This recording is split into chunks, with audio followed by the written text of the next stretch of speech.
The doorbell rang at exactly 2:47 p.m. on a Saturday afternoon, interrupting the peaceful silence of my living room where I was curled up with a book and a cup of tea.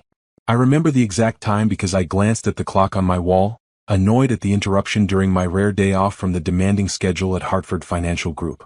I had no idea that in the next 5 minutes, my entire life would shatter into a million pieces that would take me months to reassemble into something even better than before. I padded to the door in my comfortable weekend clothes, my natural curls pulled back in a loose bun, expecting maybe a delivery or a neighbor needing to borrow something. Nothing could have prepared me for what I saw when I opened that door. My husband Trevor stood on the porch, but he wasn't alone. Beside him was a woman I'd never seen before. She was white, blonde, and very obviously pregnant. At least 6 months along from the size of her belly. She wore a tight dress that emphasized her condition, and her lips were curved into a smirk that made my stomach turn even before I understood what was happening. "Simone," Trevor said, his voice lacking any warmth or guilt. "We need to talk. Can we come in?"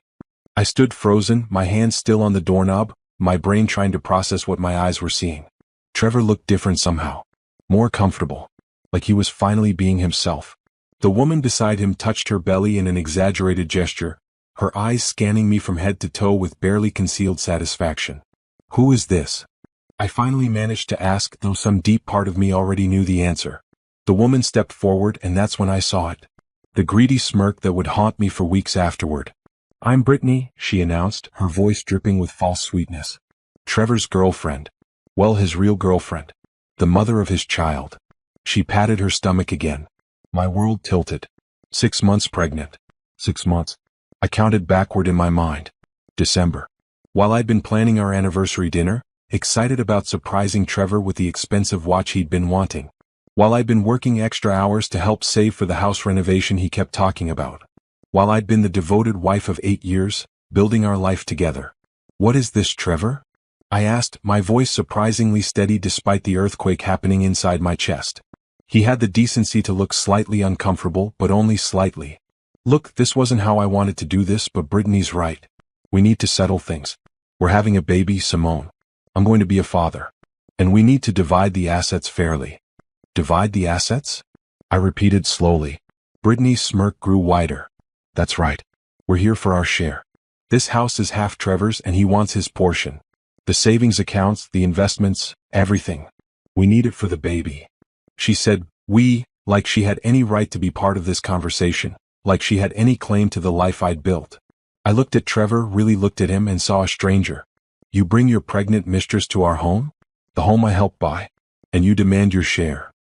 "It's not like that," Trevor said, but his tone was defensive, not apologetic. "I've been trying to tell you for months that we weren't working. You're always at work, always focused on your career. Brittany understands me. She makes me feel alive. The cliché of it would have been funny if it wasn't destroying my life. Every cheating spouse in history had said the same thing." Brittany moved closer to Trevor, linking her arm through his in a possessive gesture. She was younger than me, maybe 25 to my 35. That detail stung in a way I hadn't expected. "We've already talked to a lawyer," Brittany announced, pulling a manila envelope from her oversized designer purse. A purse I recognized as the same brand Trevor had told me was too expensive when I'd admired it last year. "These are the papers. Trevor deserves half of everything. It's only fair." She thrust the envelope toward me and I took it automatically, my hands moving while my brain was still trying to catch up. Trevor shifted his weight, glancing at Brittany like he was seeking her approval. That's when I knew. This wasn't just an affair. He'd already moved on emotionally. I was just the obstacle in his way, the paperwork that needed to be filed. "I can't believe this," I whispered. "Believe it?" Brittany said, her voice sharp now. "Trevor and I are starting our life together. We need to move on from this." She gestured vaguely at me in the house behind me, like our entire marriage was just this, something inconvenient to be brushed aside. Trevor finally met my eyes. "I'll come by next week to get my things. We can do this the easy way or the hard way, Simone. Your choice. But either way, I want what's mine." "What's mine?" The words echoed in my head. The house we'd bought together with money from my signing bonus when I landed my job at Hartford. The savings account I'd been filling with my performance bonuses. The investment portfolio I'd carefully built while he spent his salary on who knows what. Now I knew. He'd been spending it on her. On them. On this secret life. "Get out," I said quietly.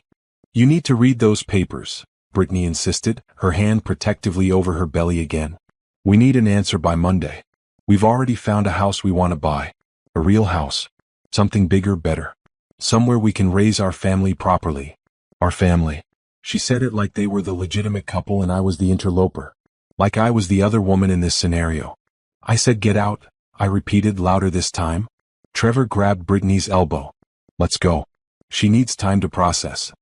He said it like he was being generous, giving me time to accept my new reality as his ex-wife who would hand over half of everything I'd worked for. They walked down my porch steps, Brittany's heels clicking loudly on the wood. She looked back once, that smirk still in place like she'd won some prize. Trevor's car was parked in the driveway. The car I'd co-signed for because his credit wasn't good enough on its own.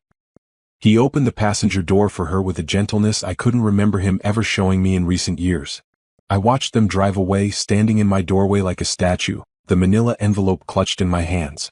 The autumn afternoon was beautiful, golden leaves falling from the maple tree in my yard, neighbors mowing lawns and children playing in the distance. Normal Saturday sounds for everyone else. For me, everything had just changed. I closed the door and leaned against it, my legs finally giving out. I slid down to the floor, the envelope falling beside me. My phone was in my pocket. I should call someone. My best friend Roxanne. My mother. My sister. Anyone. But I couldn't move. I just sat there on my hardwood floor in the home I'd loved, and let the truth wash over me. Trevor had been cheating on me for at least 6 months, probably longer. He'd gotten another woman pregnant. And now he wanted to take half of everything I'd built, everything I'd worked for, to start his new life with her. The audacity of it was staggering. The cruelty was breathtaking. But underneath the shock and pain, something else was stirring. A cold, clear anger. They came to my door with demands and smirks, expecting me to just roll over and give them what they wanted. They thought I was weak. They thought I was defeated. They thought they'd won. They had no idea who they were dealing with. I picked up the envelope and opened it with shaking hands. Legal documents just like Brittany had said. A petition for divorce. A list of assets to be divided. Bank account numbers, the house address, everything. I scanned through the pages, my financial analyst brain automatically cataloging information even through my emotional haze. That's when I noticed something. The list of assets was incomplete. It was missing several accounts. It was missing information about my employment benefits, my retirement accounts, my investments. Either Trevor didn't know about them, or his lawyer wasn't very good. Or both. A tiny spark of hope flickered in my chest. Maybe, just maybe, I wasn't as powerless as they thought. Maybe I could fight back. Maybe I could win. I stood up slowly, wiping my eyes. The tears had started without me noticing, but I brushed them away with determination. I walked to my home office, sat down at my computer, and opened a new document. I titled it Evidence. If Trevor wanted a war, he was going to get one. But he'd underestimated me. They both had. And that was going to be their biggest mistake. I didn't sleep that night. Instead, I sat at my dining room table with my laptop, a notepad, and every financial document I could find in the house. The shock had worn off, replaced by a focused determination that felt almost foreign. I'd always been the peacekeeper in my marriage, the one who smoothed things over, who compromised. Not anymore. By sunrise, I discovered my husband was a thief. The joint checking account we'd maintained for household expenses showed a pattern I'd somehow missed while I was busy working 60-hour weeks. Regular transfers out, always just under $1,000. Small enough not to trigger alerts, large enough to add up. I pulled up the history for the past year and did the math. Trevor had siphoned off $47,000 from our account. $47,000 of my money, since I'd been the primary contributor. My hands shook as I documented every transaction, taking screenshots, making notes about dates and amounts. December through March showed the heaviest activity. The same months Brittany must have gotten pregnant and they must have been setting up their little love nest. At 6 a.m. I called Roxanne. She answered on the second ring, her voice groggy. Simone? What's wrong? It's Sunday morning. I need you, I said simply, and the emotion I'd been holding back finally cracked through. Can you come over? I'm on my way. 20 minutes. She made it in 15. Roxanne had been my best friend since college, a corporate lawyer with a sharp mind and zero tolerance for nonsense. She took one look at my face and pulled me into a hug that made the tears come again. Tell me everything, she said, guiding me to the couch. So I did. The door opening yesterday afternoon. Brittany's smirk. The pregnancy. The demands. The envelope of legal papers. Roxanne's expression grew darker with each detail. That's Snake, she hissed when I finished. Both of them. Show me the papers. I handed her the manila envelope. She read through everything with her lawyer eyes, making small noises of disgust. This is amateur work. His lawyer is either incompetent or Trevor lied about your assets. This list is missing at least half of what you should have. I know, I said. I've been documenting everything. Roxanne, he's been stealing from me. Look at this. I showed her my laptop with all the transfers highlighted. Her eyes widened. Simone, this is financial fraud. In a marriage, sure, he had access to the joint account, but given that you were the primary earner and he was systematically draining it without your knowledge for his affair, a judge is going to take a very dim view of this. Can we prove it was for the affair? Let me see his phone records if you have access. Credit cards. Anything. I pulled up our cell phone account online. We were on a family plan under my name, which meant I could see everything. Trevor's number showed hundreds of texts and calls to one number over the past year. I cross-referenced it with the contact information on the divorce papers Brittany had brought. Bingo. It was her number. Got him, Roxanne muttered, taking screenshots with her own phone. What else? I logged into our credit card accounts. Trevor had his own card on my account since his credit score was too low to get approved solo. The charges told a story that made me sick. Expensive dinners at restaurants we'd never been to together. A jewelry store purchase in February for $800. I'd gotten nothing for Valentine's Day this year. He told me money was tight and we should skip gifts. Hotel rooms. Multiple hotel rooms even though we lived in the same city. Furniture deliveries to an address I didn't recognize. Baby store purchases starting in March. He used your credit to buy things for her, Roxanne said, her voice tight with anger. Simone, he's an idiot. This is all evidence. Every single charge. There's more, I said, pulling up another document. I found lease papers in his desk drawer last night. He's been renting an apartment across town for 9 months. Guess whose name is on the lease? His. Both of them. Trevor and Brittany. She's been living there rent-free in an apartment my husband has been paying for with money he stole from our joint account. Roxanne sat back, a slow smile spreading across her face. It wasn't a nice smile. Oh, he's done. He's so done. Simone, with this evidence, you're not just going to avoid giving him half. You're going to take him to the cleaners. I want more than that, I said quietly. I want to understand the full scope of his lies. Roxanne, we've been married for 8 years. How did I miss this? Because you trusted him. Because you were busy being a successful, hard-working woman while he was busy being a lying snake. This isn't on you. But it felt like it was on me. How could I have been so blind? I analyzed financial reports for a living, found patterns and numbers that other people missed, advised corporations on million-dollar decisions. Yet I'd missed my own husband's betrayal happening right under my nose. I need to know everything, I said. Can you help me? I'm not a divorce lawyer, but I know the best one in the state. Let me make a call. While Roxanne stepped outside to make her call, I continued my investigation. I pulled up Trevor's social media accounts. We were friends on all platforms, but I realized I hadn't actually looked at his pages in months. Why would I? He was my husband. I trusted him. His profiles told a different story than the one I'd been living. Check-ins at restaurants with Brittany tagged. Photos from last month at a beach resort I'd never heard of. Comments from his friends that suddenly made sickening sense. Great seeing you and the lady. Congrats on the good news. She's glowing. They'd been living a public life together while I was at work, believing my marriage was intact. His friends knew. His family probably knew. Everyone knew except me, the actual wife. I scrolled further back and found the first photo of them together. 8 months ago at a company barbecue. Fun day with the team, his caption read. She was in the background, but the way they were looking at each other was obvious now. I'd probably seen this post when he'd made it, scrolled right past it without registering the truth. Roxanne came back in, her expression triumphant. Janet Morrison will see you tomorrow at 10 a.m. She's the best divorce attorney in the state, and when I told her the basics, she cleared her schedule. She wants this case. I can't afford the best attorney in the state, I started to say. You can't afford not to have her. Trust me. Janet works on contingency for cases like this. If she thinks she can get you a favorable settlement, she'll take a percentage. And Simone, with this evidence, she's going to get you everything.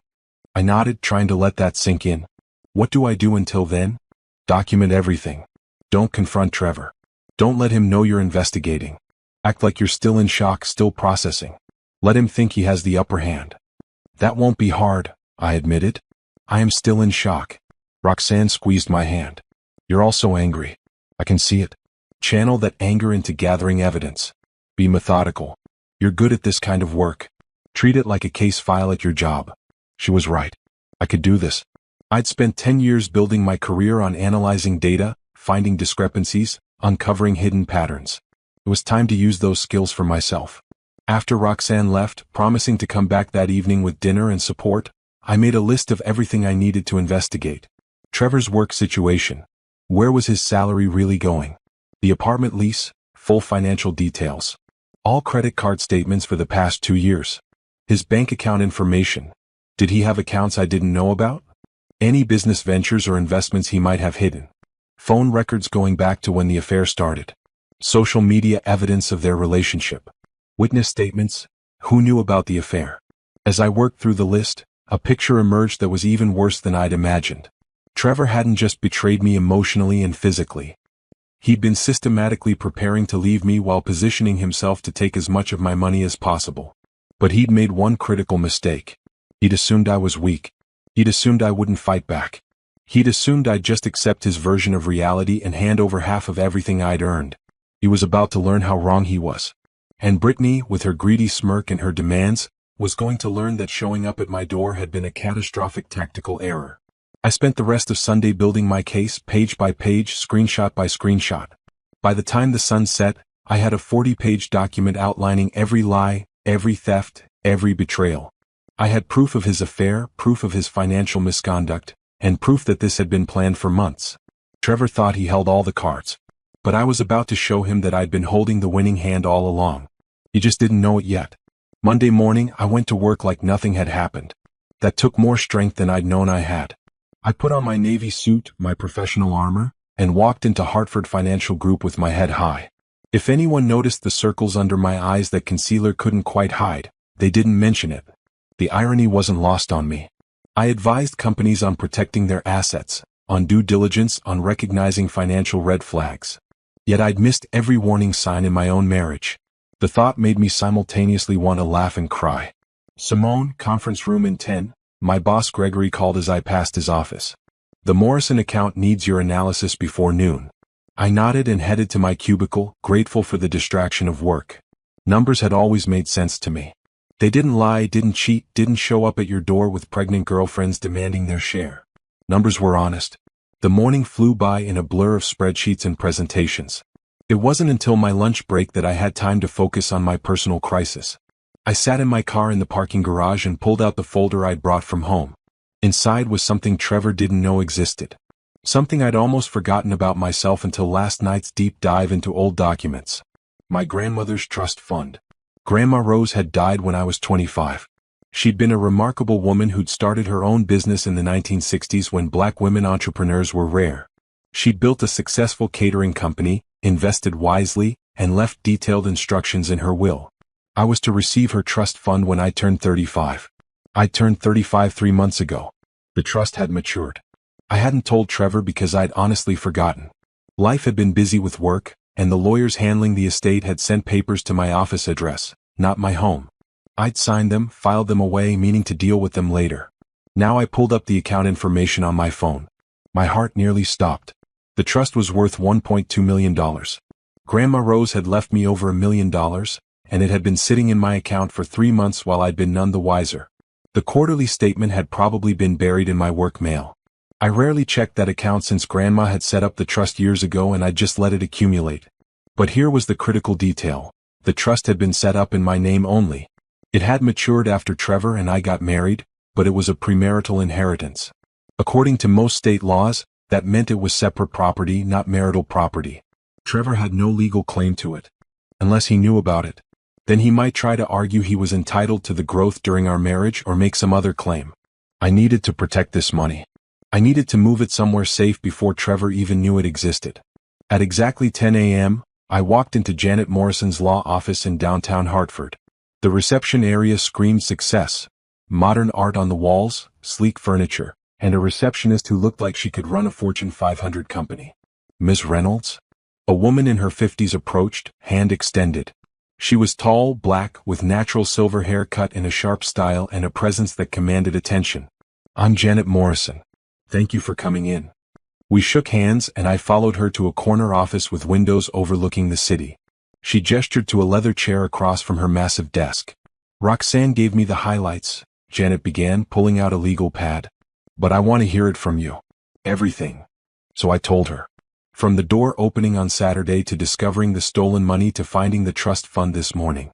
I showed her my evidence folder, now bursting with printed statements and documentation. Janet took notes, asked sharp questions, and occasionally made sounds of disgust that were oddly comforting. "Your husband is an idiot," she said finally. "Not just morally, though there's plenty of that, but legally.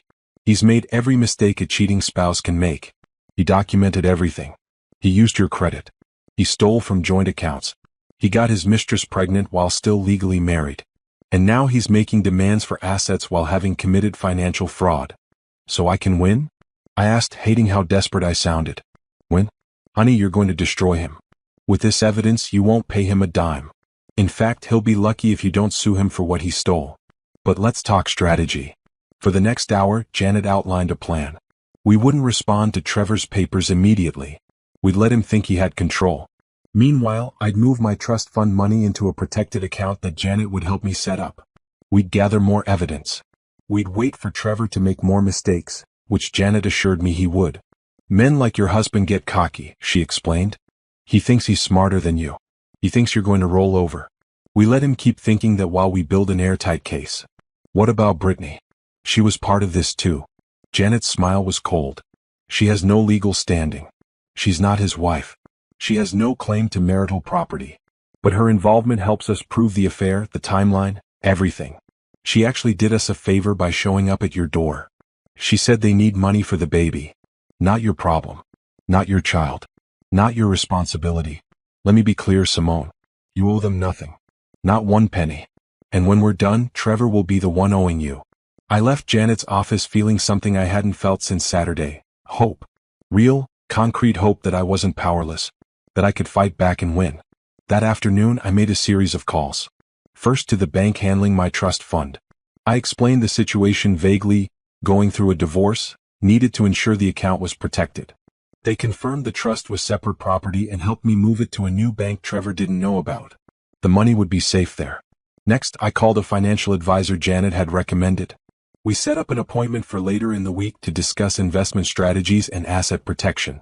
I wasn't just defending what I had. I was planning for my future without Trevor. Finally, I did something I'd been avoiding. I called my mother. "Baby?"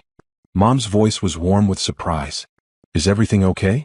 You usually call on Sundays." "Where to even start?" "Mom, I need to tell you something.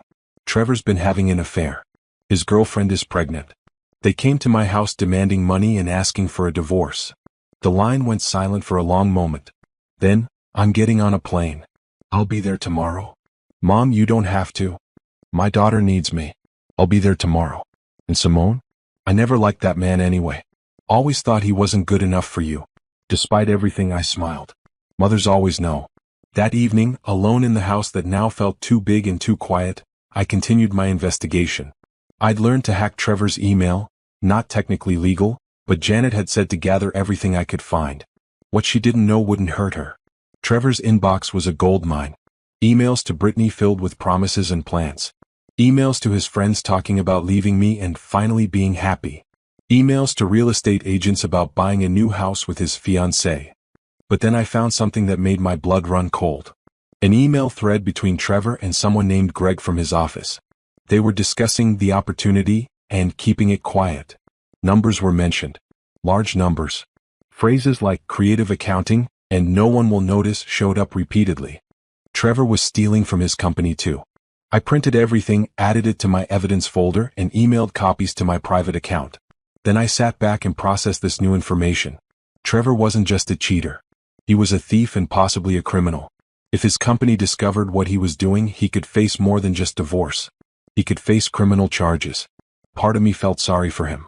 8 years of marriage meant something, even if he'd betrayed it. But then I remembered Brittany's smirk, Trevor's cold eyes, the way they demanded their share of everything I'd worked for. No, I wouldn't feel sorry for him. I'd feel justice. My phone buzzed with a text from an unknown number. Have you made a decision about the papers? We need to move forward. Time is money. B. Brittany. She'd somehow gotten my cell number. Probably from Trevor's phone. The audacity of this woman knew no bounds. I didn't respond. Janet had said not to engage, not to communicate. Let them wonder. Let them worry. Let them think they were winning while I prepared my counterattack. Another text came through. Don't be difficult. Trevor deserves his fair share. I deserve to build a life with him. Stop being selfish. I laughed out loud at that. I was being selfish? The woman who'd been sleeping with my husband, who'd gotten pregnant with his child, who'd come to my home demanding money, she was calling me selfish? I blocked the number and went back to my research. By midnight, I had enough evidence to bury Trevor in court. Financial theft from our accounts. Proof of the affair. Evidence of his workplace misconduct. Documentation of every lie he'd told. But I wasn't done yet. Janet had said to let him make more mistakes, and I intended to follow that advice. Trevor thought he held all the power. He thought I was weak, broken, defeated. He had no idea I'd spent my entire career analyzing complex financial situations and finding solutions. He thought he was playing checkers. I was playing chess, and I was 3 moves from checkmate. The next 2 weeks passed in a strange duality. On the surface, I appeared to be the devastated wife, barely holding it together. I let Trevor's calls go to voicemail. I ignored Brittany's increasingly demanding texts from new numbers. I told my colleagues I was going through personal issues and appreciated their privacy. Everyone assumed I was falling apart. Underneath, I was building a case that would dismantle Trevor's life piece by piece. My mother arrived as promised. She took one look at me in the empty house and went into full protection mode. She cooked meals, organized the kitchen, and provided the kind of unconditional support only a mother can give. He was always weak, she said one evening as we sat together on the couch. I told your father when you got engaged, I said that boy doesn't have your strength, your drive. You were going to outgrow him eventually. I loved him, Mom. I know you did, baby. But love isn't enough when the other person isn't willing to grow with you. He got intimidated by your success instead of being proud of it. That's on him, not you. Her words helped more than she knew. I'd been carrying guilt, wondering what I'd done wrong, how I could have prevented this. But the truth was simple. Trevor's betrayal was his choice. His weakness. His failure. Meanwhile, Janet was working her magic. She'd hired a private investigator to follow Trevor and Brittany, documenting everything. She'd filed preliminary paperwork that would freeze our joint accounts once we served divorce papers properly. She'd contacted Trevor's employer anonymously, suggesting they audit his department's finances. The investigation at his work has started, she told me in a conference call. I have a source there. They've found irregularities. It's only a matter of time before they trace it back to Trevor. How long? I asked. 2 weeks, maybe 3. Be patient. Let it play out. The more pressure he's under, the more mistakes he'll make. I also met with the financial advisor, a sharp woman named Patricia who specialized in protecting assets during divorces. She looked over my entire financial picture and whistled low. You've been smart with money, she said approvingly. Your trust fund alone sets you up nicely, but add your salary, your investments, your retirement accounts? You're in better shape than 90% of people your age. Trevor doesn't know about most of it, I admitted. Good. Let's keep it that way. I'm going to help you restructure everything to be absolutely bulletproof. He won't get a cent of what's yours. We spent 3 hours going through every account, every investment, every asset. Patricia showed me how to document that my trust fund was premarital property, how to prove Trevor was stealing from his company too. I printed everything, added it to my evidence folder, and emailed copies to my private account. Then I sat back and processed this new information. Trevor wasn't just a cheater. He was a thief and possibly a criminal. If his company discovered what he was doing, he could face more than just divorce. He could face criminal charges. Part of me felt sorry for him. 8 years of marriage meant something, even if he'd betrayed it. But then I remembered Brittany's smirk, Trevor's cold eyes, the way they demanded their share of everything I'd worked for. No, I wouldn't feel sorry for him. I'd feel justice. My phone buzzed with a text from an unknown number. Have you made a decision about the papers? We need to move forward. Time is money. B. Brittany. She'd somehow gotten my cell number. Probably from Trevor's phone. The audacity of this woman knew no bounds. I didn't respond. Janet had said not to engage, not to communicate. Let them wonder. Let them worry. Let them think they were winning while I prepared my counterattack. Another text came through, "Don't be difficult. Trevor deserves his fair share. I deserve to build a life with him. Stop being selfish." I laughed out loud at that. I was being selfish? The woman who'd been sleeping with my husband, who'd gotten pregnant with his child, who'd come to my home demanding money, she was calling me selfish? I blocked the number and went back to my research. By midnight, I had enough evidence to bury Trevor in court. Financial theft from our accounts. Proof of the affair. Evidence of his workplace misconduct. Documentation of every lie he'd told. But I wasn't done yet.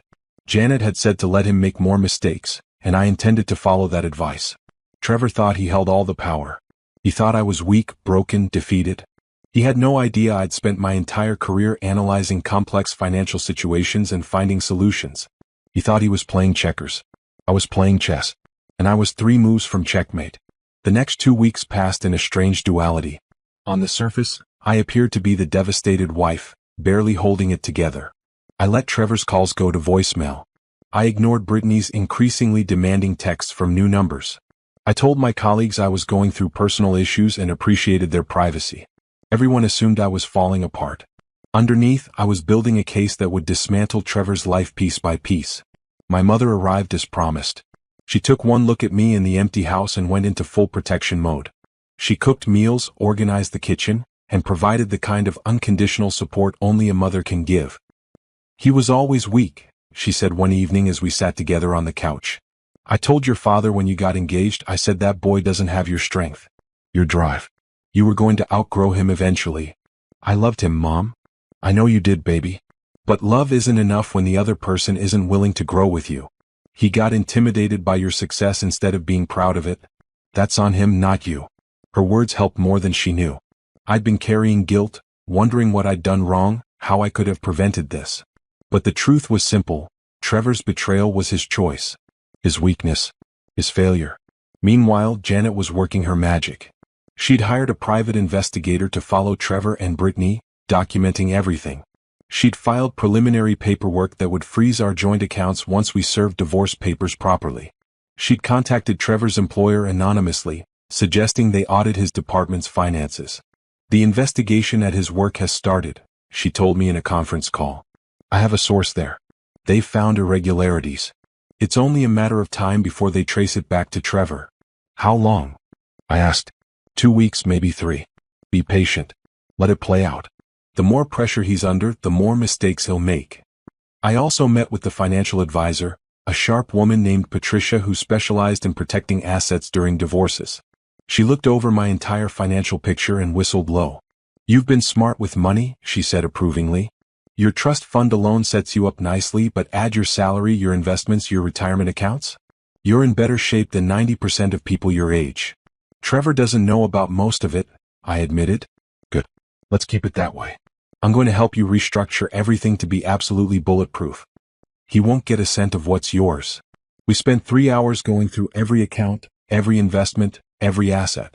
Patricia showed me how to document that my trust fund was premarital property, how to prove my contributions to our joint accounts vastly exceeded Trevor's, how to protect my retirement accounts and investments. By the time we finished, I had a comprehensive financial protection plan.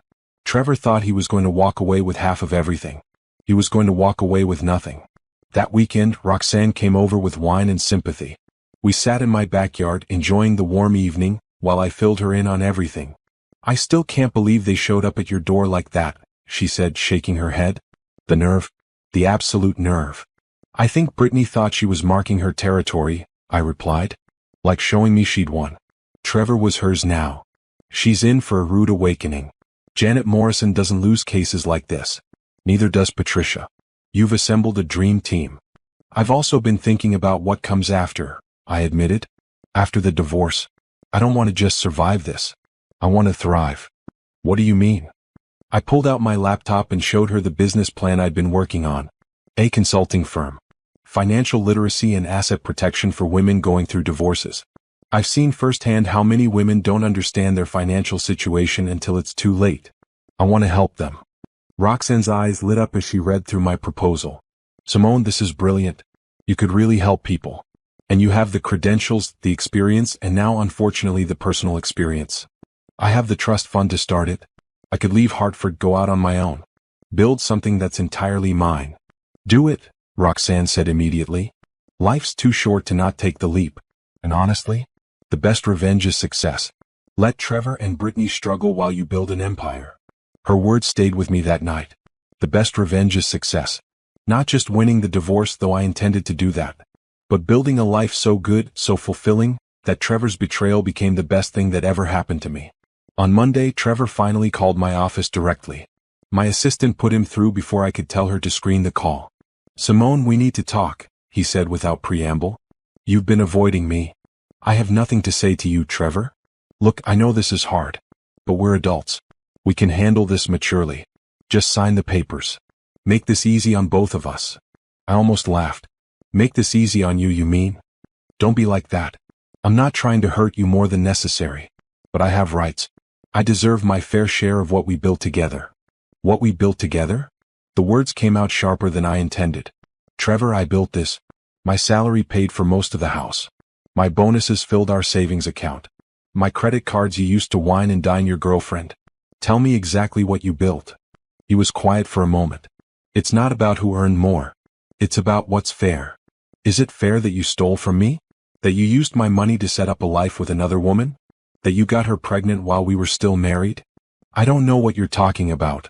The $47,000 you transferred out of our joint account. Should we talk about that? Another silence. Longer this time. I had expenses. Yes. An apartment for your mistress. Furniture for said apartment. Expensive dinners and hotels and jewelry that certainly weren't for me. I have records of everything, Trevor. Every transaction. Every lie. You don't understand? Oh, I understand perfectly. You're a thief and a liar. And you're not getting one penny from me. You want a divorce? Fine. But it'll be on my terms, not yours. I hung up before he could respond, my hands shaking with adrenaline. I'd broken Janet's rule about not engaging, but it felt good. It felt powerful. My phone rang again immediately. I didn't answer. A text came through, "You're making a mistake. We can do this the easy way or the hard way." I forwarded the message to Janet with a note. "He's threatening me." Her response came fast. "Perfect. Keep every text. Every email. Every call. He's digging his own grave." That evening, the private investigator Janet hired sent me his weekly report. Trevor and Brittany had been house hunting, looking at properties way outside their budget. They'd been dining at expensive restaurants, shopping at high-end stores. They were spending money they didn't have, clearly expecting to get a windfall from our divorce settlement. The report also showed something interesting. Trevor and Brittany had been arguing. The investigator had caught them on camera outside a restaurant, clearly fighting. Brittany was gesturing angrily and Trevor looked stressed and defensive. Trouble in paradise already. Not surprising. Relationships built on betrayal rarely lasted. The report also documented Trevor's work situation. He was arriving late, leaving early, taking long lunch breaks. His colleagues were avoiding him. He'd been called into his boss's office 3 times in the past week. The investigation into his department's finances was clearly causing problems. Everything was falling into place exactly as Janet had predicted. Trevor was under pressure from multiple fronts: his job, his demanding pregnant girlfriend, the divorce he thought would be simple. And he was making mistakes left and right. Meanwhile, I was getting stronger every day. The initial shock and pain were transforming into determination. I was sleeping better, eating better, working out. I was taking care of myself in ways I hadn't in years. Mom noticed the change. "You're starting to look like yourself again," she said one morning over coffee. "That light's coming back in your eyes." "I'm starting to see the future," I told her. "And Trevor's not in it." "Good. You deserve so much better than what he gave you." By the end of the month, Janet called with news. Trevor's company is conducting a formal investigation. They found evidence of embezzlement. Nothing's official yet, but my source says he's going to be fired. Possibly face criminal charges. How much did he steal from them? Looks like over $100,000 over 2 years. He was sophisticated about it, moving small amounts frequently. But not sophisticated enough. They traced it all back to him. I processed this information. Trevor was about to lose his job and possibly his freedom. Part of me felt vindicated. Part of me felt sad for who he used to be before greed and weakness consumed him. "What does this mean for the divorce?" I asked. "It means he's going to have much bigger problems than dividing assets with you. It means when we do go to court, he'll look like exactly what he is, a criminal and a cheat." No judge is going to award him anything. And Brittany? She's about to realize she hitched her wagon to a sinking ship. My investigator reports they're fighting more frequently. I give it 2 months before she leaves him. She's pregnant with his baby. She claims to be. But Simone, I've seen this pattern before. I wouldn't be surprised if there's some truth-bending happening there too. Either way, it's not your problem. She was right. None of this was my problem anymore. Trevor had made his choices. Brittany had made hers. I was making mine too, the choice to fight, to win, and to build something better from the ashes of my marriage. The only question now was when to strike. When to serve Trevor with papers that would show him just how badly he'd miscalculated. Janet and I were waiting for the perfect moment. That moment was coming soon. And when it arrived, Trevor was going to learn a lesson he'd never forget. 2 weeks later, on a Tuesday morning, everything exploded at Trevor's workplace. I heard about it first from Janet's source inside the company, then from the news when the story went public that afternoon. Trevor had been arrested at his desk for embezzlement and fraud.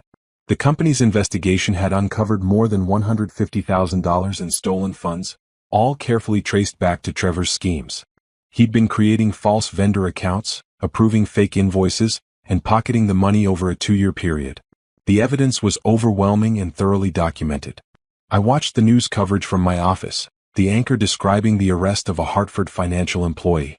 They didn't name Trevor initially due to legal reasons, but anyone who knew him would recognize the details. Mid-level manager, worked there for 6 years, arrested for financial crimes. My phone exploded with calls and texts. Colleagues who'd heard rumors about my separation putting 2 and 2 together. Friends reaching out with concern and questions. My mother calling to make sure I was okay. But the call I was waiting for came from Janet. Did you see the news? I saw it. Perfect timing. Trevor's lawyer is going to be busy with the criminal case. He won't have resources to fight us on the divorce. We're filing our papers today. Tomorrow morning at the latest, Trevor will be served with the real divorce petition. The one that outlines every single thing he did wrong and asks for full recovery of stolen marital funds. How bad is the criminal case? I asked, surprised by how calm I felt. Bad. Federal charges because he used wire transfers. He's looking at 5 to 10 years if convicted. Maybe less with a plea deal. But Simone, this is excellent for you. Any judge looking at our divorce case will see Trevor as a criminal who stole from everyone, including you. You're the victim here. After we hung up, I sat in my office and tried to process how I felt. I should have felt vindicated. Triumphant. Trevor was getting exactly what he deserved. Instead, I felt empty. This was the man I'd married, the man I'd built a life with. Watching him destroy himself was less satisfying than I'd imagined. But I also felt free. This chapter of my life was closing permanently. There was no going back from this. No possibility of reconciliation, not that I'd wanted one. Just a clean break and a fresh start. My boss Gregory knocked on my office door. Simone? Got a minute? I gestured him in, expecting the conversation I'd been dreading. Questions about Trevor, about how this affected my position at the company. Instead, Gregory closed the door and sat down. I want to talk to you about something. The senior analyst position just opened up. Edwards is retiring next month. The job is yours if you want it. I blinked in surprise. Really? You're the best analyst on the team. You've been doing Edwards's work half the time anyway. 20% raise, your own office, a team to manage. Interested?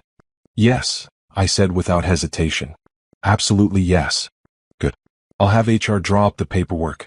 Congratulations, Simone. And for what it's worth, whatever's happening in your personal life, I'm sorry. But you've handled it with incredible professionalism.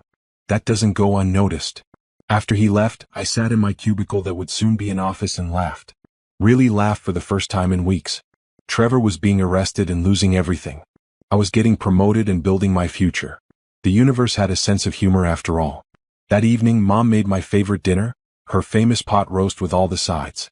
We sat together at the table, just the two of us, and for the first time I felt truly peaceful about everything. You're handling this better than I expected, Mom said, watching me eat. I think I'm just relieved, I admitted. It's over. Really over. There's no way back from this, no possibility of him trying to manipulate his way back into my life. He's facing criminal charges. Our marriage is done. How do you feel about that? Honestly? Grateful. If this hadn't happened, if he'd been smarter about his cheating and stealing, I might have lived in that marriage for years not knowing the truth. At least now I know. And I can move forward with my eyes wide open. That's my girl. always looking for the lesson.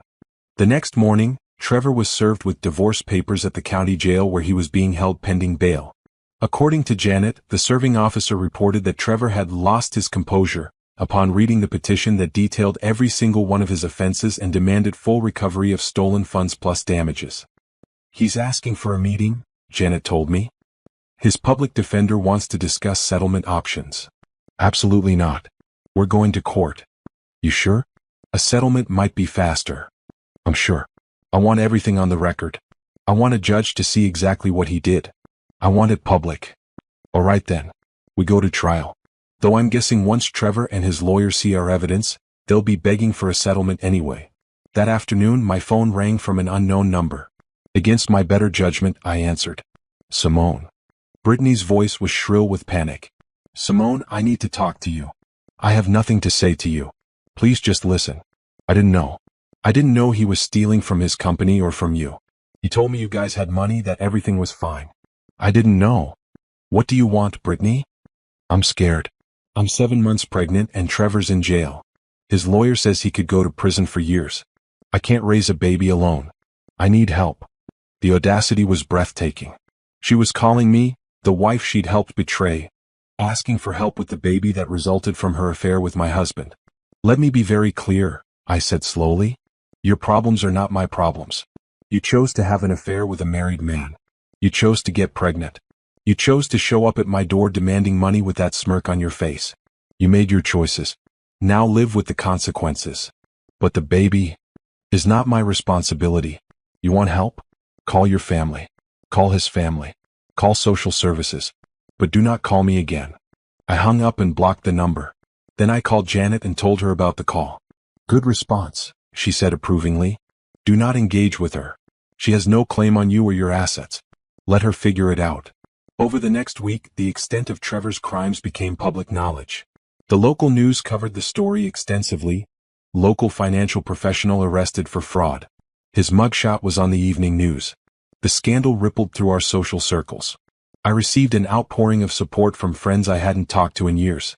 Former colleagues, college friends, people who'd suspected something was wrong but hadn't known what to say. The common theme was the same: you deserve so much better. I was beginning to believe it. The court date for the divorce was set for 2 months out. Trevor made bail thanks to his parents mortgaging their house, but the conditions were strict. He couldn't leave the state. He had to check in regularly. He was essentially under house arrest while awaiting trial for the embezzlement charges. Janet kept me updated on every development. Trevor's lawyer was scrambling, clearly overwhelmed by the criminal case and the divorce case simultaneously. Brittany had moved out of their apartment, according to the private investigator. She'd gone back to her parents' house in another state. "The relationship is over," Janet reported. "My investigator says she left without even telling Trevor. Just packed up while he was at a court hearing and disappeared." "The baby?" I asked, though I tried not to care. "Who knows? But that's Trevor's problem to figure out, not yours." Meanwhile, I was making moves of my own. I'd started working with Patricia on the business plan for my consulting firm.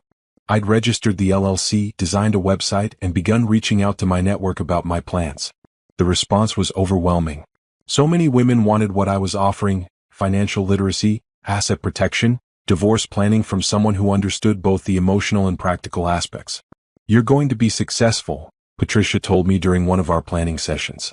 "This is needed. And you have the credibility now, unfortunately, to really help people understand what can happen." I'd also started looking at real estate. Not just for myself but for investment. The trust fund from Grandma Rose gave me capital to work with. I toured several properties: a duplex that could generate rental income, a small commercial space that could house my business, a beautiful condo in a new development downtown. My mother watched all of this with pride. "Look at you," she said one evening. 2 months ago you were devastated. Now you're building an empire." "I'm building my life," I corrected. "On my terms. The way I should have been doing all along." "What about dating? Relationships?" I shook my head. "Not even thinking about that right now. I need to focus on me, on my business, on my future. Maybe someday, but not now." Though I had to admit, I'd noticed a man at the coffee shop near my office. We'd smiled at each other a few times, but nothing more. He was handsome, seemed kind, but I wasn't ready. Not yet. The court date approached. Janet prepared me for what to expect: questions from Trevor's lawyer, the presentation of evidence, witness testimony if needed. I reviewed our case files, memorized the timeline, prepared myself to face Trevor in court. "You're going to do great," Janet assured me. "Just tell the truth. That's all you need to do. The evidence speaks for itself." The day before the hearing, I visited Grandma Rosa's grave for the first time since her funeral. I brought flowers and sat beside her headstone, telling her everything that had happened. "Thank you for the trust fund," I said aloud, not caring if anyone heard. "Thank you for believing in me enough to leave me that foundation. I'm going to use it well. I promise." A breeze rustled the leaves overhead and I smiled. Grandma Rose had always been practical, strong, independent. She'd survived her own share of hardships and betrayals. She'd understand what I was doing and why. I was taking back my life, piece by piece, dollar by dollar. And Trevor's fall from grace was just collateral damage from his own bad decisions. I hadn't destroyed him. He'd destroyed himself. I was just making sure he didn't take me down with him. Tomorrow would be the first step toward my official freedom. And I was ready. The morning of the divorce hearing started with rain. Heavy, unseasonable rain that felt appropriate for the closure of such a painful chapter. I dressed carefully in a charcoal gray suit that projected confidence and professionalism. My mother hugged me tight before I left. "You've got this," she whispered. "And I'm so proud of you." Janet met me outside the courthouse, her own professional armor in place. "Ready?" "As ready as I'll ever be. Remember, stay calm. Answer questions directly. Don't let Trevor or his lawyer rattle you. We have all the evidence we need." We walked into the courthouse together, through security, up to the third floor where family court proceedings were held. The hallway was filled with other couples in various stages of marital dissolution. Some looked sad, some angry, some just exhausted. I wondered what my face looked like to them. Trevor was already there with his public defender, a young man who looked overwhelmed by his caseload. Trevor had lost weight. His suit hung loosely on his frame, and his eyes had dark circles that matched mine from weeks ago. He looked up when I entered and something flickered across his face. Regret? Anger? I couldn't tell and no longer cared. We took our positions on opposite sides of the courtroom. The judge, a woman in her 60s with sharp eyes and no-nonsense demeanor, reviewed the case file in front of her. "This is the divorce proceeding for Reynolds versus Reynolds," she began. "I've reviewed the initial petitions from both sides. This is quite a complicated case. Your Honor," Janet stood. "If I may, while both parties initially filed for divorce, my client's petition outlines significant misconduct by Mr. Reynolds that we believe should inform the court's decision on asset division." Trevor's lawyer stood as well. "Your Honor, my client disputes many of these allegations and believes they're being used to unfairly influence the proceedings. I'll hear evidence from both sides. Let's begin." For the next 3 hours, Janet methodically presented our case. Bank statements showing Trevor's systematic theft from joint accounts. Credit card bills for purchases benefiting his mistress. Phone records documenting the affair. Lease agreements for the apartment he'd rented. Emails discussing his plans to leave me and take half of everything. Then came the evidence of his work misconduct. Documents from his employer's investigation. Proof of embezzlement. The criminal charges pending against him. Trevor's lawyer tried to object, argue, deflect. But the evidence was overwhelming. Numbers didn't lie. Documentation didn't lie. The truth was laid out in black and white, undeniable and damning. "Your Honor," Janet concluded, "Mr. Reynolds systematically betrayed his wife, stole from their joint accounts, used her credit for his affair, and committed crimes that have resulted in criminal charges. Ms. Reynolds is not seeking revenge. She's seeking justice and the return of what was stolen from her." Then it was Trevor's turn to present his case. His lawyer tried to paint a picture of a marriage that had simply fallen apart, two people growing in different directions. He tried to minimize the affair, suggesting it happened because I was always working and neglecting the marriage. I sat perfectly still, refusing to react. Janet had warned me this would happen. Blame the victim. Make it somehow my fault that Trevor cheated and stole. But when Trevor took the stand, things fell apart quickly. "Mr. Reynolds," Janet began her cross-examination, "you claim the marriage fell apart mutually. Yet you never mentioned to your wife that you were unhappy?" I tried to tell her. She wouldn't listen. "Interesting. In your emails to Ms. Brittany, the woman you had an affair with, you wrote, and I quote, 'Simone has no idea. She's so focused on work she doesn't notice anything.' Does that sound like someone you tried to communicate with?" Trevor shifted uncomfortably. "That's taken out of context." "Is it?" Let's talk about context. You systematically transferred $47,000 from your joint accounts over 10 months. Money that primarily came from your wife's salary and bonuses. Did you tell her about these transfers? We had joint access to the accounts. That's not what I asked. Did you tell her you were taking this money? Silence. Mr. Reynolds, answer the question. No, he admitted quietly. And what did you do with this $47,000? I had expenses. Expenses like renting an apartment for your mistress? Buying furniture for said apartment? Taking Ms. Brittany on vacations while telling your wife you couldn't afford to celebrate your anniversary? Those expenses. Trevor's lawyer objected, but the damage was done. The judge's expression had shifted from neutral to disapproving.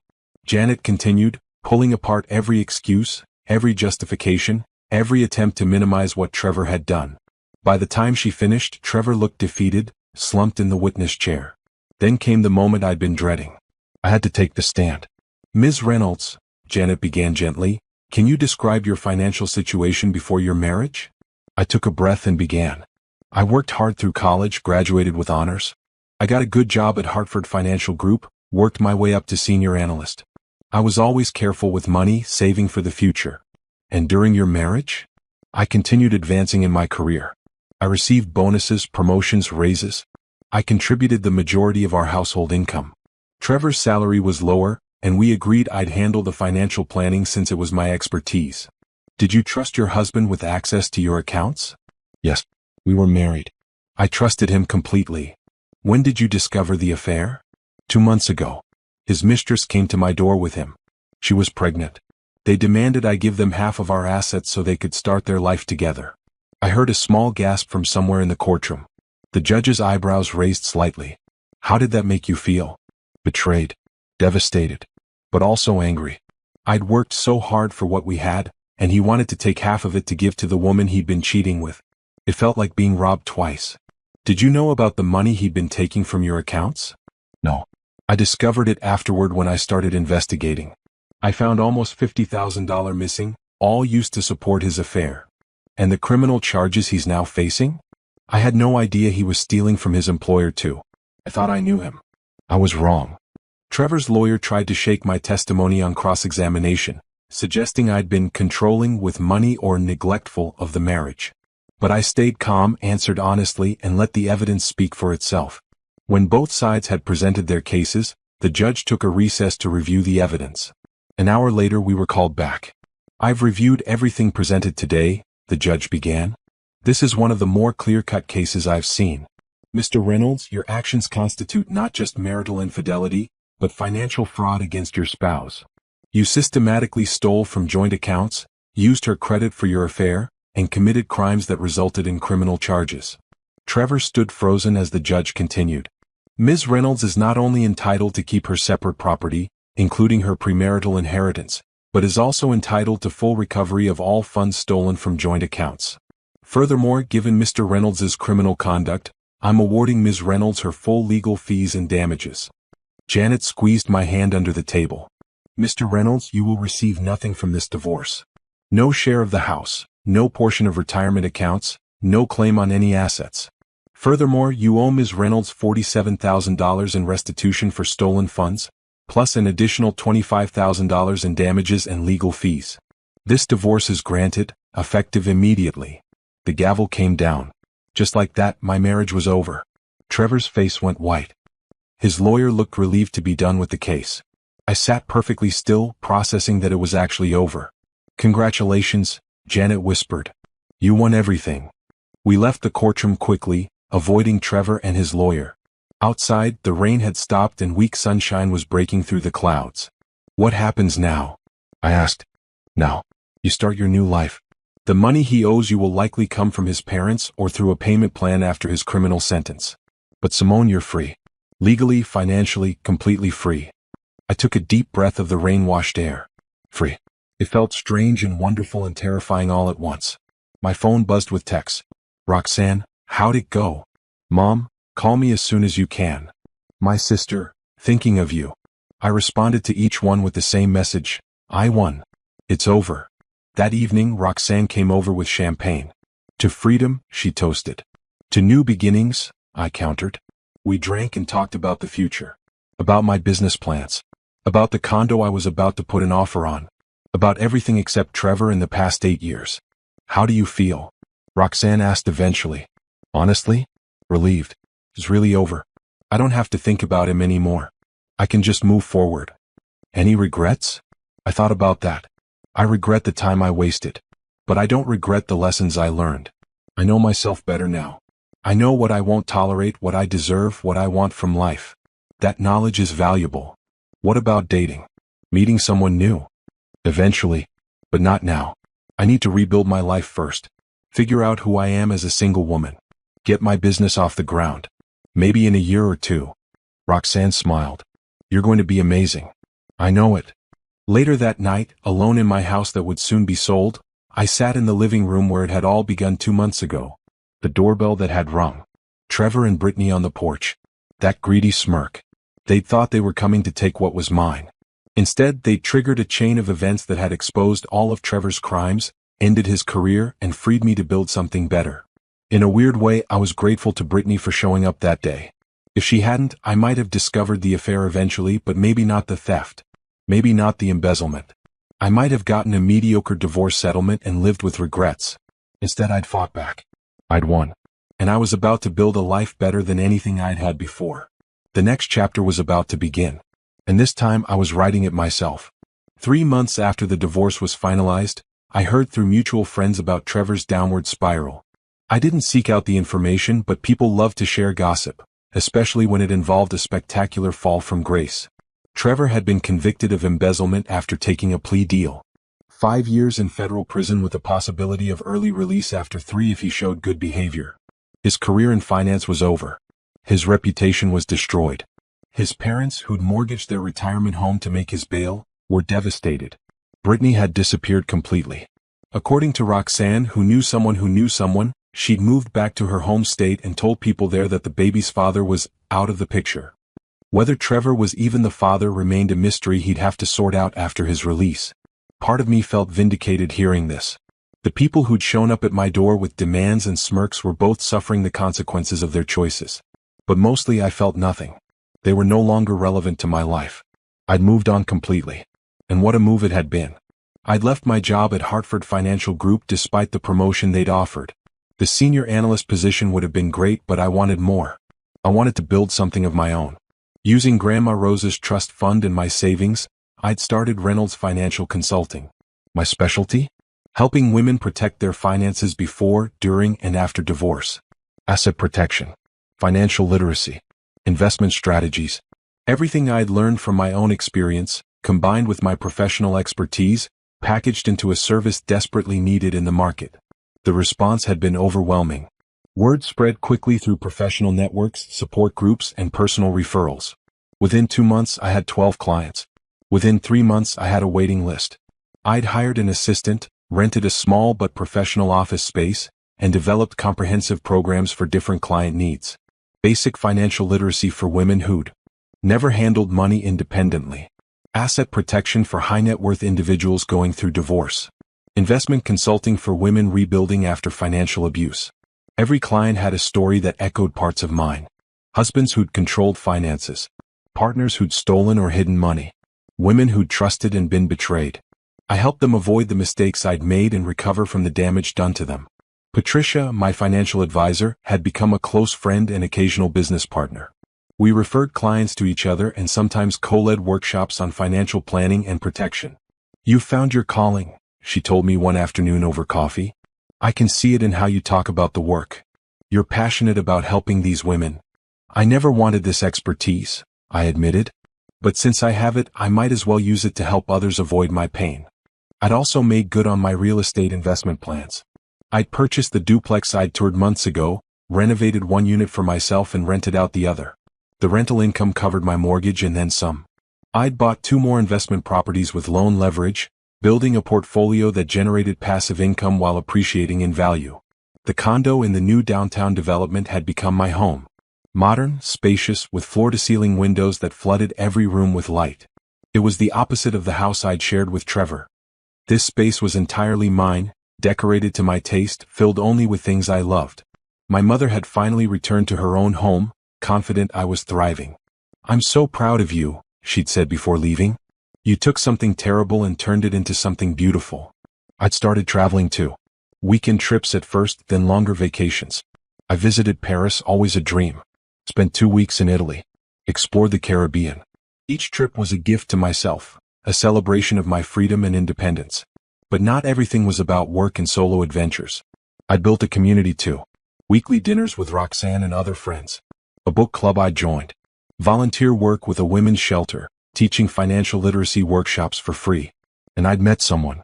Not romantically, I wasn't ready for that yet, though I was starting to open to the possibility.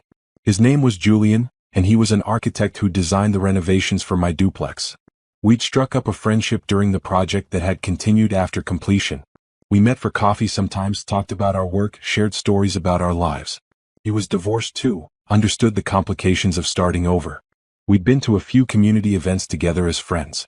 Nothing more, though I'd noticed the way he looked at me sometimes suggested he might be interested in more when I was ready. "Take your time," he'd said when I'd explained I wasn't looking for romance. "I'm not going anywhere. And besides, I value your friendship regardless." That kind of respect, that patience was exactly what I needed right now. One evening, I was at a networking event for small business owners when I saw Trevor's former colleague Greg across the room. He'd been mentioned in the investigation but hadn't been charged with anything. He noticed me and hesitated, probably debating whether to approach. I made the decision for him, walking over with a professional smile. "Greg, right? We met at Trevor's company events a few times." He looked uncomfortable. "Simone, I heard about everything. I'm sorry for what you went through." "Thank you." Water under the bridge now. For what it's worth, a lot of us had no idea about Trevor's personal situation. The embezzlement shocked everyone. We thought we knew him. "Me too," I said honestly. "But we only know what people choose to show us." We chatted briefly about my new business, his career, mutual connections. It was civil, even pleasant. The past truly was the past. Later that month, I was featured in a local business magazine. "Woman turns personal tragedy into thriving consulting practice." Read the headline. The article detailed my journey from discovering my husband's betrayal to starting my own firm. I'd been hesitant about sharing my story so publicly, but Janet had convinced me. "Your story will help other women," she'd argued. "It shows them they can survive and thrive after betrayal." She was right. After the article published, my client list exploded. Women reached out saying my story gave them hope, gave them courage to leave bad situations, gave them confidence to take control of their finances. I hired 2 more employees, a financial analyst and a client coordinator. Reynolds Financial Consulting was growing beyond my initial dreams. 6 months after the divorce, I received an unexpected call from Trevor's mother. I almost didn't answer, but curiosity won out. "Simone, dear," Mrs. Reynolds' voice was strained. "I hope I'm not overstepping. I just wanted to apologize for what Trevor did to you. We raised him better than that. We're so ashamed." "Mrs. Reynolds, you don't need to apologize for your son's choices." "I know. But I want you to know that we never supported what he did. Breaking our family's trust, losing our retirement savings for his legal fees, it's been difficult. But we deserved it for raising a man who could betray his wife so completely." "I'm sorry you've been hurt by this too," I said genuinely. "You were always too good for him. I knew it even when you got married. You were smart, ambitious, kind. He was lucky to have you and he threw it away for nothing. For a woman who left him the moment things got hard." We talked for a few more minutes. She told me Trevor wrote letters from prison, claiming he was sorry that he'd made terrible mistakes. She said Brittany had indeed moved away and cut off all contact. "I hope you're well," she said finally. "I hope you're happy." "I am," I told her. "I really am." After we hung up, I reflected on that conversation. Trevor's parents were good people who'd raised a son who made terrible choices. They didn't deserve to lose their retirement security. But that wasn't my responsibility. I couldn't save everyone from Trevor's consequences. That weekend, Julian and I went to an art gallery opening together. We walked through the exhibits, discussing the pieces, laughing at the pretentious descriptions. It felt easy, comfortable, natural. "Can I ask you something?" he said as we stood in front of a painting of a woman breaking free from chains. "Sure. Are you dating anyone?" I looked at him, at his kind eyes and patient smile. "No." "Are you asking because you're interested?" "I am. But only if you're ready." I meant what I said about being friends. I value that. But I'd also like to explore whether there could be more when and if you're ready. I thought about it. Really thought about it. Was I ready? Maybe not for serious commitment. But for dinner dates and seeing where things went? Maybe. How about we start slow, I suggested. Actual dates, not just friend hangouts, but taking our time. No pressure. His smile widened. I'd like that very much. We left the gallery and walked through the downtown area, talking about our hopes for the future. His architectural projects. My business expansion plans. Everything felt possible. Later, alone in my beautiful condo, I looked around at the life I'd built from the ruins of my marriage. I'd started with nothing but a trust fund from my grandmother and the determination to not let Trevor's betrayal define me. Now I had a thriving business helping other women. Investment properties generating income. Financial security beyond anything I'd had before. Genuine friendships and community. And the possibility of new love when I was truly ready. Trevor was in prison. Brittany was gone. Their greedy plans had collapsed under the weight of their own poor choices. And me? I was flying. The best revenge, Roxanne had told me months ago, was success. She'd been absolutely right. I didn't need to destroy Trevor. He'd destroyed himself. All I'd needed to do was protect what was mine and build something better. Mission accomplished. 1 year after the divorce, I stood in front of 30 women in a hotel conference room, teaching my first large-scale financial literacy workshop. The room was full of energy, women taking notes, asking questions, sharing their own stories of financial struggles and triumphs. The most important thing to understand, I told them, is that financial independence is emotional independence. When you control your money, you control your choices. No one can manipulate you, threaten you, or control you through finances. A woman in the front row raised her hand. But what if you're married? Isn't separate money a sign you don't trust your partner? Smart question, I replied. Trust and protection aren't opposites. You can love your spouse and still have your own accounts, your own investments, your own financial knowledge. In fact, if both partners are financially literate and independent, it strengthens the relationship because you're choosing each other, not needing each other financially. The nods around the room told me my message was landing. These women got it. They understood what I was teaching wasn't about preparing for betrayal, but about preparing for life. About being smart and protected regardless of what happened. After the workshop, women lined up to talk to me. Some wanted to hire me for personal consulting. Others just wanted to share their stories and thank me for the workshop. Each conversation reinforced why I'd started this business. You saved my financial life, one woman told me, tears in her eyes. Your article gave me the courage to check my accounts. I found out my husband had taken out credit cards in my name. Because of your advice, I was able to protect myself before he did more damage. These moments made everything worthwhile. Every difficult day of building the business, every late night working on client strategies, every challenging case, it all mattered because I was genuinely helping people. Reynolds Financial Consulting had grown beyond my initial dreams. I now had 5 employees, including 2 financial analysts, a client coordinator, a marketing manager, and an office manager. We'd moved into a larger office space with room for growth. Our client list had expanded to over 60 active clients with a waiting list of 30 more. We'd also developed strategic partnerships. I worked closely with divorce attorneys like Janet, therapists specializing in financial trauma, and accountants who handled complex asset division. We'd created a comprehensive network of professionals who could help women through every aspect of financial recovery. But I wasn't just building a business. I was building a movement. I'd started a podcast called Financial Freedom, where I interviewed women who'd overcome financial abuse, rebuilt after divorce, or achieved financial independence against the odds. The podcast had taken off, reaching thousands of listeners each episode. I wrote a monthly column for the business magazine that had first featured me, providing financial advice and sharing real stories from my practice. I'd been interviewed on local news programs and national podcasts about financial literacy for women. And I'd started work on a book. Financially Ever After, How to Protect Your Money in Marriage and Beyond, was under contract with a major publisher. Patricia was co-authoring with me, combining our expertise into a comprehensive guide. My investment portfolio had grown too. I now owned 5 rental properties, all fully occupied with good tenants. The passive income covered all my living expenses, which meant my business income could be reinvested into growth or saved for future opportunities. I diversified into stocks, bonds, and index funds. I'd started a retirement account that was growing steadily. I'd set up trusts and protections that would ensure my wealth would be preserved regardless of what happened in my personal life. Grandma Rose would have been proud. Her trust fund had been the seed that grew into this entire empire. I visited her grave regularly, updating her on everything I'd built with her gift. "You started all of this," I told her gravestone during one visit. "That money you left me wasn't just financial capital. It was confidence capital. It gave me the foundation to take risks to build something meaningful." "Thank you." My personal life had evolved too. Julian and I had been dating for 6 months, taking things slowly and carefully. He was patient, kind, emotionally intelligent in ways Trevor never had been.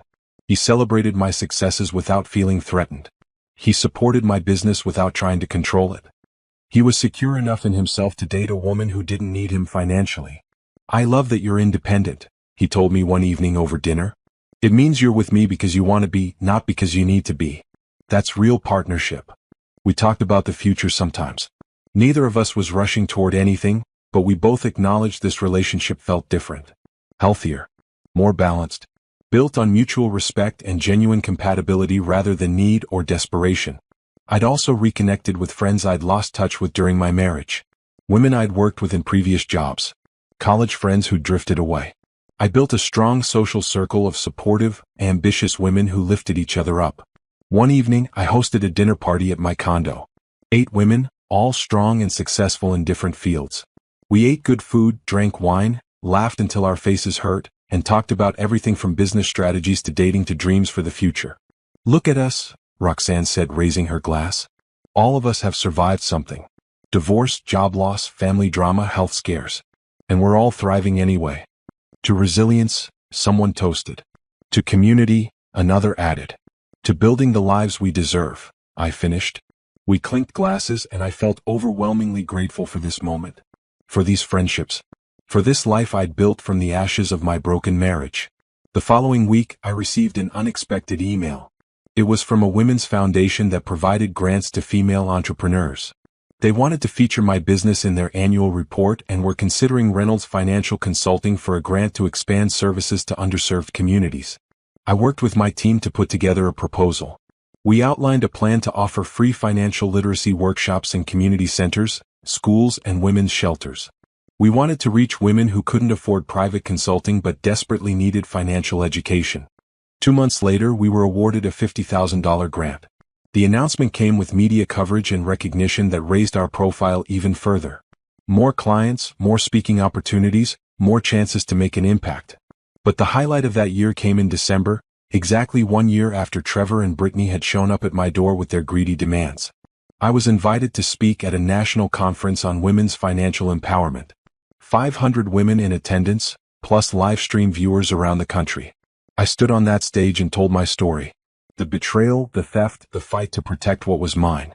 And then the rebuilding, the business, the investments, the life I'd created. I didn't sugarcoat the pain, but I emphasized the possibility. "You are not defined by what was done to you," I told the audience. "You are defined by what you do next." Every woman in this room has the power to take control of her financial future. To build security, wealth, and independence. It won't be easy. It will require courage, determination, and probably some tears. But it is absolutely possible. The standing ovation lasted 3 minutes.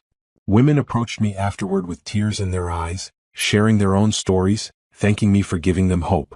That night, back in my hotel room, I video called Mom to tell her about the speech. "I'm so proud of you, baby," she said, her own eyes wet. "You took the worst thing that ever happened to you and turned it into something that's helping thousands of women. That's remarkable." "I learned from the best," I told her. "You showed me how to be strong. How to stand up for myself. How to never let anyone diminish me." After we hung up, I sat by the window looking out at the city lights. 1 year ago, I'd been devastated. Broken. Unsure if I could survive the betrayal. Now I was thriving beyond anything I'd imagined possible. I'd built a business that mattered. Created wealth that would last. Developed relationships that were genuine and healthy. Found purpose in helping others avoid my pain. Trevor was still in prison, serving his sentence for the crimes he'd committed. Brittany was somewhere raising her child alone, having learned that actions have consequences. Their greedy plans had imploded spectacularly. Meanwhile, I was living my best life. Not in spite of what happened, but in some ways because of it. The betrayal had forced me to take control of my life in ways I might never have otherwise. It had revealed my own strength, my resilience, my capability. I wasn't grateful for Trevor's betrayal. I wouldn't wish that pain on anyone. But I was grateful for who I'd become in the aftermath. For the business I'd built, the women I'd helped, the life I was living. The best revenge wasn't making Trevor suffer. It was building something so successful, so fulfilling, so meaningful that his absence became irrelevant. He'd thought he was taking something from me when he left. Instead, he'd given me the push I needed to create something far better than the life we'd had together. And that was the greatest victory of all. 18 months after the divorce, on a gray Tuesday afternoon, I received a letter forwarded from my old address. The return address was the federal prison where Trevor was serving his sentence. I stared at it for a long moment before deciding to open it. Dear Simone, I know I have no right to contact you. I know you probably don't want to hear from me, but I need to try anyway. I'm writing to apologize for everything I did to you. The affair, the stealing, the lies. I was a terrible husband and an even worse person. Being in prison has given me a lot of time to think about my choices and their consequences. I destroyed our marriage, betrayed your trust, and threw away the best thing in my life. There's no excuse for what I did. I was selfish, greedy, and stupid. You deserved so much better than how I treated you. I heard through my parents that you've started a successful business helping women with finances. That doesn't surprise me at all. You were always the smart one, the capable one. I held you back and I see that now. I also heard you might be seeing someone new. I hope he treats you the way you deserve to be treated, the way I never did. The reason I'm writing, besides apologizing, is to ask for help. I know it's a lot to ask. I know I have no right. But I'm desperate. I'm up for early release in 6 months if I can show the parole board that I have support and a plan for rehabilitation. My parents can't afford to help anymore. I've lost everything. Would you be willing to write a letter to the parole board saying you've forgiven me? It would help my case significantly.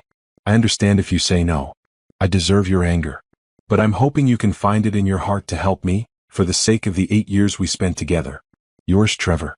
I read the letter twice, then set it down on my desk. My first reaction was disbelief at the audacity. After everything he'd done, he was asking me for help? For forgiveness? For a letter that would help him get out of prison early? My second reaction was laughter. Real, genuine laughter at the absurdity of it all. My assistant knocked on my office door. Everything okay? I heard laughing. Just an amusing piece of mail, I told her, sliding the letter into my desk drawer. Nothing important. That evening, I showed the letter to Julian over dinner at my favorite restaurant. He read it carefully, his expression growing darker with each paragraph.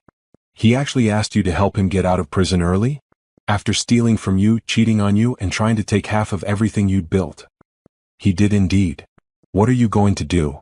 Nothing, I said simply. I'm not responding. Not acknowledging it.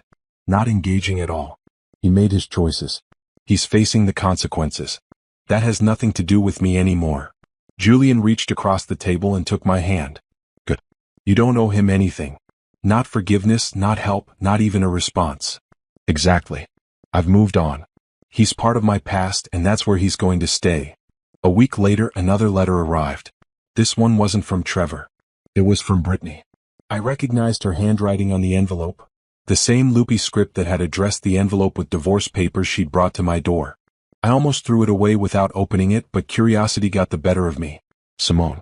I don't know if you'll even read this, but I need to try. First, I want to say I'm sorry.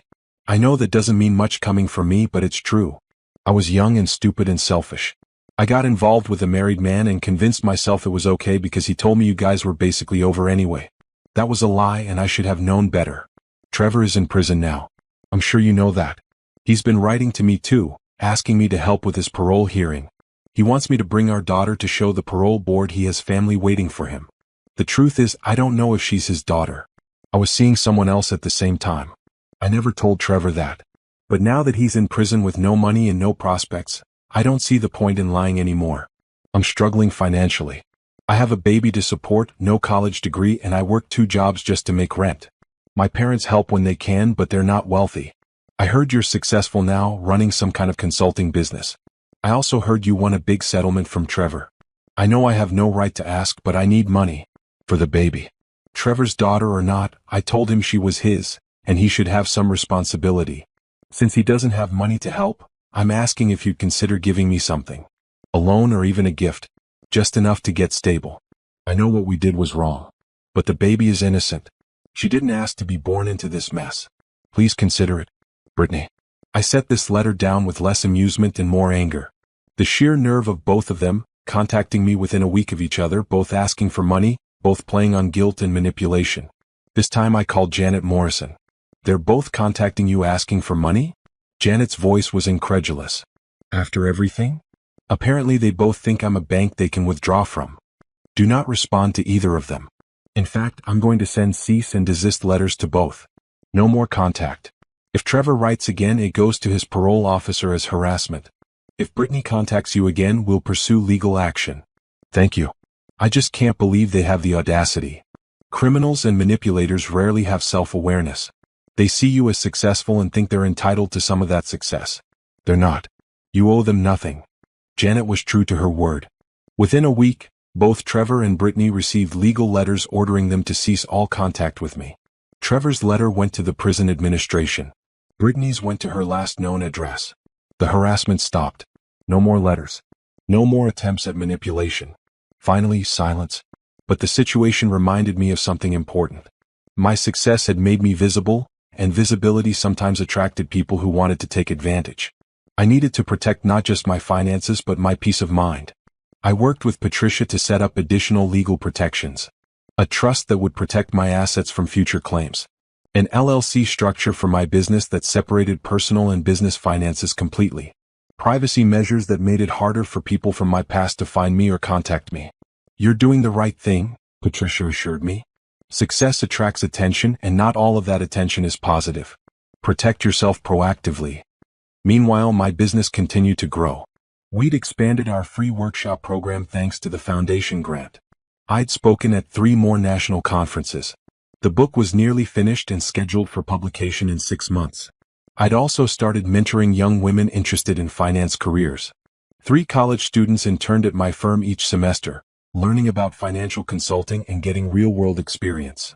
I remembered being young and ambitious with no guidance, and I wanted to provide the mentorship I'd never had. My relationship with Julian continued to deepen. We'd had serious conversations about the future. Not marriage, neither of us was ready for that, but living together, building a life together, supporting each other's dreams. He was designing a community center pro bono, and I was helping fund it as an investment in our neighborhood. You make me want to be better, he told me one evening. More generous, more ambitious, more engaged with the world. That's what real partnership should do. I felt the same about him. He challenged me to think beyond just business success, to consider legacy and impact. Together, we were both growing into better versions of ourselves. One Saturday, I was at the farmer's market when I ran into Greg, Trevor's former colleague who I'd spoken with at the networking event. He waved and came over. Simone, good to see you. How's business? Thriving, thank you. How are you? Good. Actually, I wanted to mention something. Trevor's been writing to people from his old job, asking for letters of support for his parole hearing. He wrote to me. And? I didn't respond. Wanted you to know in case he's harassing other people in your life. The guy has some nerve. He does. But my lawyer shut it down. He's not supposed to contact me anymore. Good. You know, a lot of us felt terrible about what happened to you. We should have seen the signs, should have suspected something was wrong. Maybe if we'd said something, you could have protected yourself sooner. That's kind of you, but you're not responsible for his choices. None of us are. After he left, I reflected on that conversation. Trevor was desperate, reaching out to anyone who might help him. But his desperation wasn't my problem. He'd made his bed. Now he had to lie in it. That night, Julian and I talked about the letters and the attempts at manipulation. How do you really feel about it all? He asked. Under the anger and frustration, what's the core emotion? I thought about it carefully. Pity, actually. Trevor and Brittany are both stuck in the consequences of their bad choices. Meanwhile, I've moved on to something so much better. Their attempts to pull me back into their drama just highlight how far I've come and how little they matter to me now. That's healthy. It took a long time to get here. A year ago, those letters might have upset me more. Might have made me question whether I should help, whether I was being too harsh. But now, I see them clearly. They're manipulators who hurt me and are now facing consequences they don't want to face. That's not my responsibility. I never responded to Trevor's letter. I never acknowledged Brittany's plea for money. I let my silence speak for itself. I'd moved on. I built a new life. And neither of them had any place in it. The parole hearing happened 6 months later without my input. I heard through the grapevine that Trevor's request for early release was denied. He'd serve his full sentence. Brittany apparently didn't show up with the baby either, having decided she wanted no further connection to him. Their plans had fallen apart completely. Their greedy schemes had yielded nothing but consequences and regret. Meanwhile, I was preparing for my book launch, planning a business expansion into 3 new cities, and building a life filled with purpose, community, and genuine happiness. Justice, I realized, didn't always look like dramatic confrontations or revenge plots. Sometimes it looked like living well, succeeding publicly, and letting the people who hurt you fade into insignificant memories while you built something remarkable. That was the justice I chose. And it felt perfect. 2 years after that fateful doorbell ring that changed everything, I stood on stage at the Hartford Convention Center accepting an award. The Community Leadership Award, given annually to a local business owner who'd made significant impact through their work. The room was filled with business leaders, politicians, community organizers. My team was there, proud and beaming. Julian sat in the front row with my mother, both wiping away tears. Roxanne was filming everything on her phone. Simone Reynolds has built something truly special, the presenter was saying. Reynolds Financial Consulting has helped over 300 women protect their finances and rebuild their lives. Through free workshops, community programs, and innovative consulting services, she's changing the landscape of financial literacy for women in our state and beyond. I walked to the podium to applause, the Crystal Award heavy in my hands. I looked out at the audience and thought about how far I'd come. From that devastated woman sitting on her floor holding divorce papers to this moment of public recognition. Thank you, I began. This award isn't just mine. It belongs to every woman who had the courage to take control of her finances. Every woman who left a bad situation. Every woman who learned to protect herself and build a better future. I started Reynolds Financial Consulting because I lived through financial betrayal and wanted to help others avoid or survive that pain. What I discovered in building this business is that women are incredibly resilient, incredibly capable, and incredibly strong. They just need the tools and knowledge to unleash that strength. I talked about our programs, our expansion plans, our impact. But I also got personal, sharing pieces of my story that were now a matter of public record thanks to my book and media interviews. 2 years ago, I discovered my husband had been cheating on me and stealing from me. His mistress came to my door demanding money. I could have let that betrayal destroy me. Instead, I let it remake me. I fought back, protected my assets, and used what I learned to help others. That's what resilience looks like. That's what transformation looks like. The applause was deafening. After the ceremony, people lined up to congratulate me, share their own stories, take photos. It was overwhelming and wonderful and validating all at once. My book, Financially Ever After, had been published 3 months earlier and was already in its 3rd printing. It had been featured on morning news shows, recommended by financial experts, and adopted by several universities for their personal finance courses. The success had exceeded every expectation. Reynolds Financial Consulting now had offices in 3 cities. We employed 15 people. We'd helped over 300 women and provided free workshops to thousands more. The foundation had renewed our grant and increased the amount. Other organizations were reaching out for partnerships. I'd been invited to speak at a TEDx conference about financial empowerment. I'd been interviewed for podcasts, magazines, and television shows.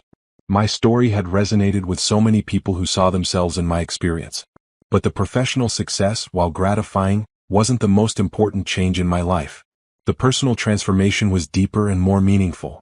I'd learned to trust my own judgment again, to recognize red flags, to value myself enough to walk away from anything that didn't serve me.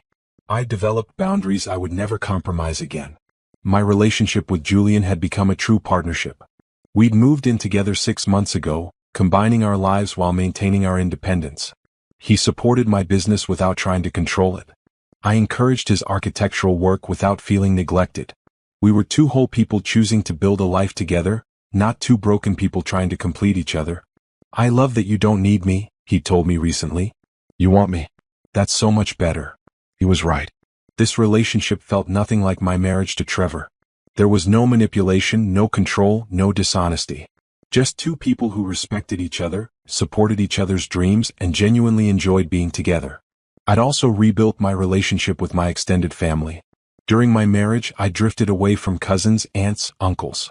Now I hosted regular family gatherings, reconnected with relatives, built the kind of close-knit family bonds I'd lost. My investment portfolio continued to grow.